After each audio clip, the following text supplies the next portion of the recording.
옛날 옛적 프랑스의 아름다운 도시 리옹에 한 평화로운 마을이 있었다. 이 마을 중앙에는 신비로운 황금, 사과 나무가 심어져 있었는데 전설에 따르면 이 나무는 하늘에서 내려온 신들이 선물로 준 것이었다. 이 나무는 매년 단 하나의 황금 사과를 맺었는데 그 사과를 먹는 자는 언제나 건강하고 지혜롭다고 전해졌다. 마을 사람들은 매년 황금 사과가 맺히는 날을 축제일로 정하고 서로의 행복과 번영을 기원했다. 둘째부터 마을에서는 누가 이 황금 사과를 먹을 것인가를 놓고 고민이 시작되었다. 처음에는 마을의 나이 많은 어르신께서 건강을 유지하시길 바라며 그분께 드렸지만 해가 갈수록 젊은이들은 자신의 차례라고 생각하기 시작했다. 결국 마을에서는 황금 사과를 먹을 사람을 정하기 위해 매년 대회를 열어 공정하게 사과의 주인을 정하기로 했다. 대회의 방식은 다양한 종목에서 마을 사람들의 협동심과 지혜, 그리고 운동신경 등을 평가하는 것이었다. 대회는 온 마을을 들뜨게 했고 성인과 아이들 모두 참여하여 즐거운 시간을 보냈다. 대회의 마지막 종목은 전통적인 마라톤이었다. 이 마라톤 길은 마을을 한 바퀴 돌며 마을 외곽의 숲길을 지나 마을 중앙에 황금 나무 앞에서 끝이 났다. 그러던 어느 날 리옹의 아름다운 마을에 먼 타지에서 한 젊은 여행자가 찾아왔다. 그의 이름은 루이였고 그는 아름다운 풍경과 사람들의 따뜻한 마음에 반하여 잠시 이 마을에 머물게 되었다. 마침 황금 사과 대회가 열릴 시기가 다가오고 있었다. 마을 사람들은 루이에게도 대회에 참여해보라고 권유했다. 루이는 처음에는 머뭇거렸으나 곧 도전을 결심했다. 대회 참가자들은 루이의 친절함과 뛰어난 능력을 눈여겨보게 되었고 루이도 마을 사람들과 금세 친해졌다. 대회 날이 되자 루이는 다양한 종목에서 그의 탁월한 재능을 선보였다. 루이는 평소 여행하면서 체득한 많은 경험 덕분에 모든 종목에서 놀라운 성취를 보였고 드디어 마지막 마라톤 경주가 펼쳐졌다.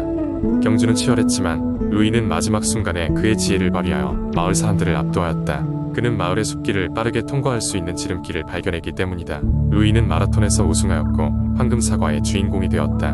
마을 사람들은 모두 환호하며 루이를 축하했고 루이는 겸손한 마음으로 사과를 받았다. 루이는 황금 사과를 먹고 난 후 몸과 마음이 한층 건강해졌음을 느꼈지만 더 중요한 것은 마을 사람들과의 아름다운 인연이었다고 생각했다. 그래서 루이는 황금 사과의 힘을 마을 사람들에게 나누기로 결심했다. 그는 매일 밤 황금 사과 나무 아래에서 사람들을 위한 이야기를 나누며 그들이 처한 어려움을 해결하기 위해 지혜를 나누었다. 시간이 흘러 루이는 다시 여행길에 오르게 되었지만 리옹의 작은 마을 사람들은 그를 잊지 않았다.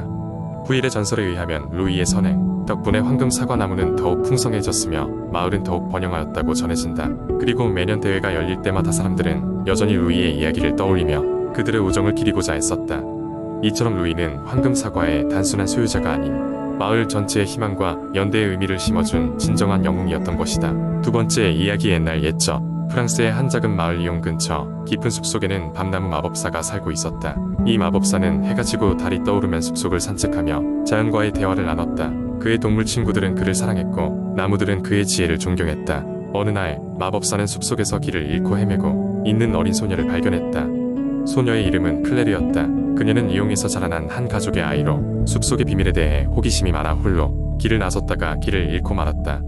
클레르는 겁에 질렸지만 밤나무 마법사의 부드러운 목소리에 안심이 되었다. 마법사는 자신의 집으로 클레르를 데려가 따뜻한 차와 식사를 대접하며 이야기를 나누었다. 클레르는 은빛강 건너편에 있는 전설적인 마을 이야기를 듣고 그곳을 찾아가는 여행을 꿈꾸고 있다고 말했다.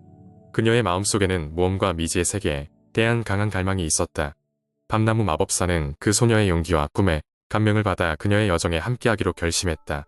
이튿날 아침 마법사의 지팡이와 클레르의 가방에는 필요한 물건들이 채워졌다. 길고도 험난한 숲속을 지나며 두 여행자는 많은 것을 배웠다. 밤나무 마법사는 클레르에게 나무의 언어를 가르쳤고 클레르는 인간 세상의 이야기를 통해 마법사에게 새로운 관점을 열어주었다. 그러던 중 두 사람은 마침내 강의 가장자리에 도착했다. 강은 마법처럼 반짝이며 흐르고 있었고 그 위에 떠있는 은빛 다리가 눈에 들어왔다. 그러나 다리는 감춰진 마법으로 인해 그들 앞의 모습을 드러내지 않고 있었다. 클레르와 마법사는 강가에 앉아 잠시 생각에 잠겼다. 그때 클레르는 마법사에게 말했다. 강의 저편에는 우리 마음속 진정한 소원이 필요하다는 이야기를 들었어요. 각자가 정말로 원하고 바라는 것을 찾아야 다리가 나타날 거예요. 마법사는 미소를 지었다. 그는 클레르의 진심을 읽을 수 있었고 그녀의 꿈과 소망이 얼마나 진실한지를 깨달았다. 클레르는 눈을 감고 자신의 마음속 가장 깊은 소원을 떠올렸다. 그것은 바로 사람들에게 행복과 기쁨을 나누는 전설적인 이야기를 찾고 싶다는 것이었다. 그녀의 순수한 마음이 빛을 발하자 은빛 다리는 천천히 모습을 드러냈고 두 사람은 마침내 강을 건널 수 있었다. 강을 건너 전설적인 마을에 도착한 클레르와 마법사는 환영을 받았다. 그곳은 꿈을 이루기 위한 마법과 희망이 넘치는 곳이었다. 클레르는 그곳에서 많은 이야기를 배우고 기록하며 자신만의 전설을 만들어갔다. 밤나무 마법사와 클레르는 그곳에서 오래도록 머물렀다. 그리고 어느 날 그들의 이야기는 프랑스 전역에 퍼져 모두에게 희망과 꿈을 심어주는 중요한 메시지가 되었다고 한다. 그럼에도 불구하고 밤나무 마법사는 여전히 리옹 근처 숲에서 자연과 함께 조용히 지내며 새로운 모험을 기다리고 있었다고 한다. 세 번째 이야기. 옛날 옛적 프랑스의 작은 마을 프로방스에는 별의 연못이라 불리는 신비로운 연못이 있었습니다.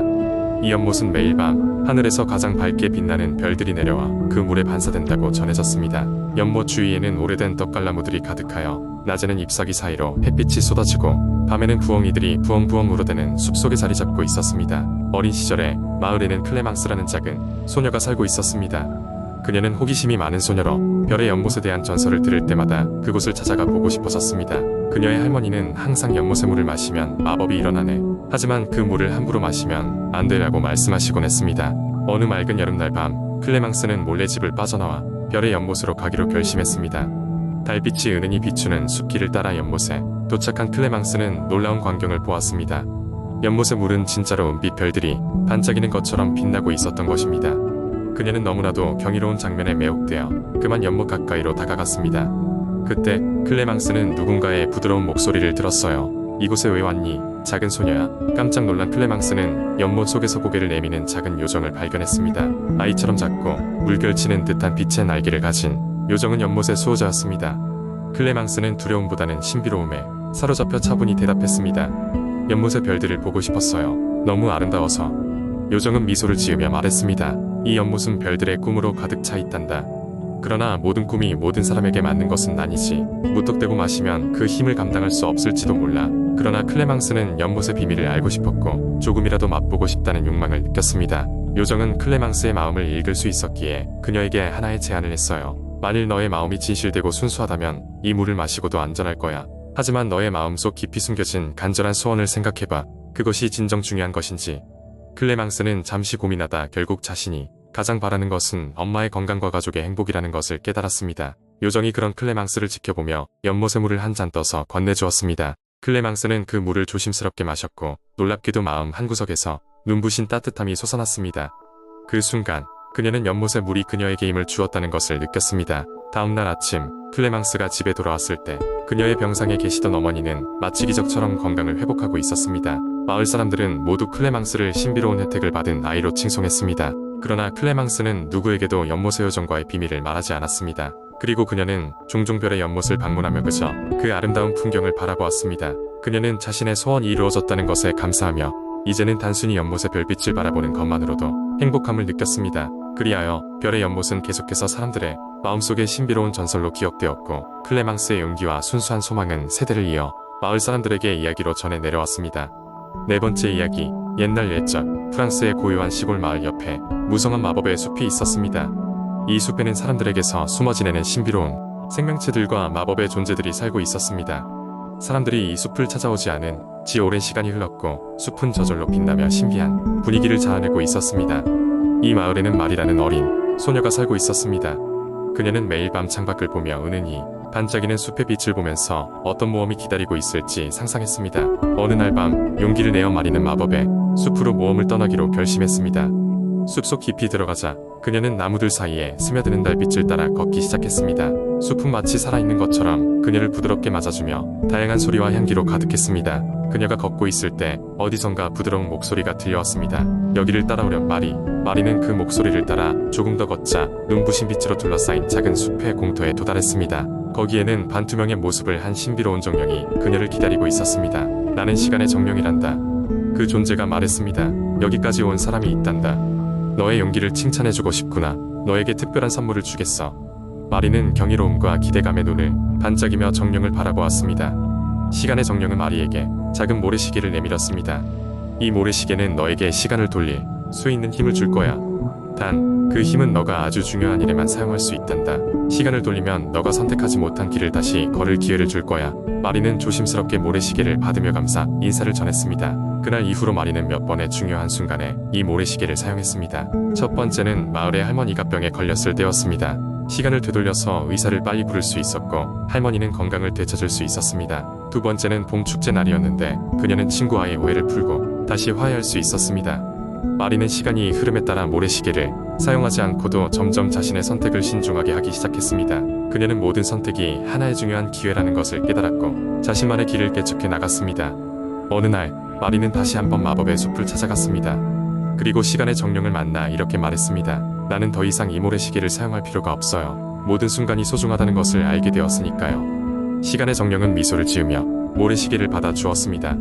넌 이제 진정한 지혜를 얻었구나. 너의 모든 순간이 빛나길 바라. 그 후로 마리는 용기와 지혜를 가지고 마을 사람들에게 희망과 도움을 주며 훌륭한 어른으로 성장했습니다. 마법의 숲과 시간의 정령은 그녀의 마음속에서 영원히 살아있었고 그녀의 인생은 그 어떤 마법보다 찬란하게 빛났습니다. 이렇게 프랑스의 마을 한켠의 전설은 지금까지도 전해져 내려오고 있으며 그 이야기는 사람들에게 삶의 선택의 소중함을 일깨워주고 있습니다.